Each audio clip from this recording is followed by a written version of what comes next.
Economist Daniel Lacalle. Daniel, thanks for joining us. Look, you recently wrote a piece.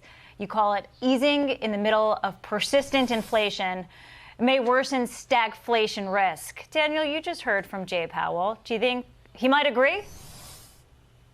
Well, thank you very much, Lauren. I think that the big mistake that we're seeing is that the Inflation Reduction Act has become the inflation perpetuating mistake.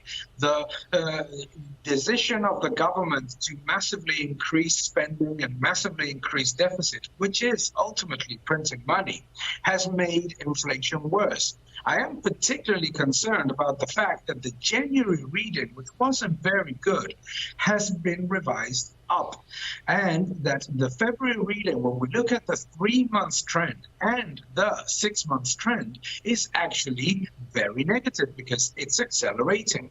So what it's showing basically is that the government is unnecessarily heating up the economy and making at the same time Americans poorer, because if we look at disposable income, the reality is that disposable income is falling yet again.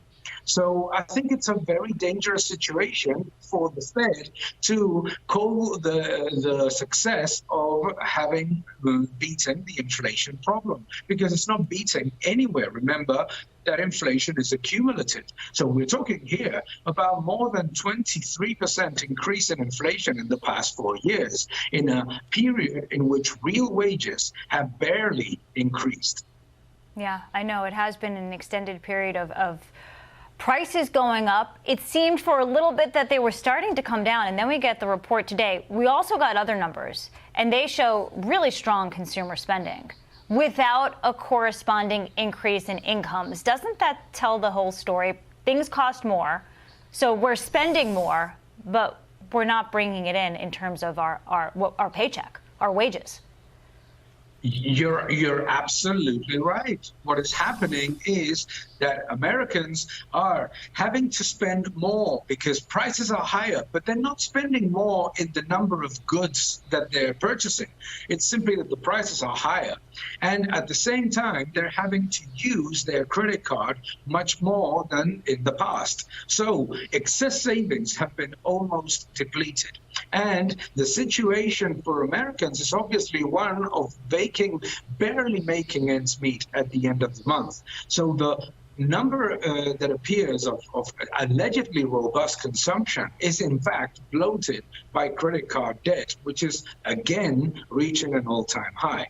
All of these things are negative. Sorry. Yeah, and that's why, Daniel, it feels to many Americans that we're being gaslit when it comes to the economy. Oh, it's so strong. Well, look at this. These are Fox polls. They're the latest on the economy.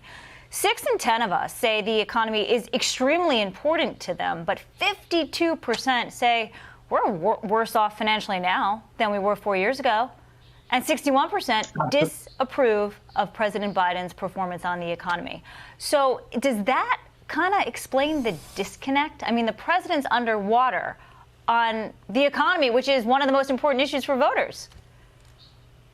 Absolutely. What you have just shown is the disparity between the headline figures that look robust. Absolutely they do. But when you look and you disaggregate those figures, what you see is that Americans are suffering. What you see is that in the past 4 years, and we have to remember that the Biden administration picked the entire recovery, didn't get any of the negatives of COVID. Okay, so in a period of recovery with massive fiscal and monetary stimulus, real wages have barely grown. Citizens have to deplete their savings and take more credit card debt.